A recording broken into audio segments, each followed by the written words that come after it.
కోసం ఆల్రెడీ పొద్దున్నే చూస్తున్నాం కదా, మధ్యాహ్నం నుంచి డబ్బులు వస్తాయని తెలుసు ఎవరికి, మనకి పత్రికలు చదివేవాళ్ళు. వాళ్ళకి ఆ వృద్ధులకి ఎట్లా తెలుస్తుంది తెలియదు. పొద్దున్నుంచి వచ్చి సచివాలయాల దగ్గర క్యూ లైన్లో నుంచున్నారు మండు టెండల మధ్యలో. ఇప్పుడు కన్నీళ్లు కారుస్తున్నటువంటి మొసలి కన్నీళ్లు కారుస్తున్న వాళ్ళందరూ ఆ వాలంటీర్ వ్యవస్థను రద్దు చేసేదాకా, నిషేధించేదాకా ఊరుకోలేదు.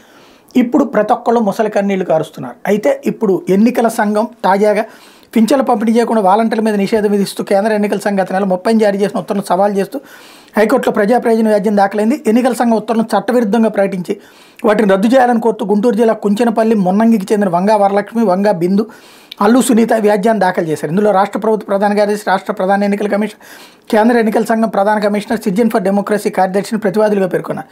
వ్యాజ్యం గురించి పిటిషనర్ల తరపు న్యాయవాది గుండాల శివప్రసాద్ రెడ్డి ప్రధాన న్యాయమూర్తి నేతృత్వం ధర్మాసనం ముందు ప్రస్తావించారు. అత్యవసర విచారణకు అభ్యర్థించారు. బుధవారం వ్యాజ్యంపై విచారణ జరుపుతామని ధర్మాసనం స్పష్టం చేసింది. తాము ముగ్గురం వృద్ధాప్య, వికలాంగ, వితంతు పింఛన్లు పొందుతున్నామని, ప్రతి నెల 1వ తేదీన వాలంటీర్ల ద్వారా ఇంటి వద్ద పెన్షన్ పొందేవారని పిటిషనర్లు తమ వ్యాజ్యంలో పేర్కొన్నారు.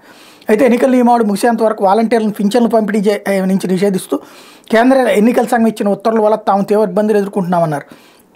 వృద్ధులు, వికలాంగులు సచివాలయాలకు వెళ్లి పింఛన్ తీసుకోవడం చాలా కష్టంగా మారిందన్నారు.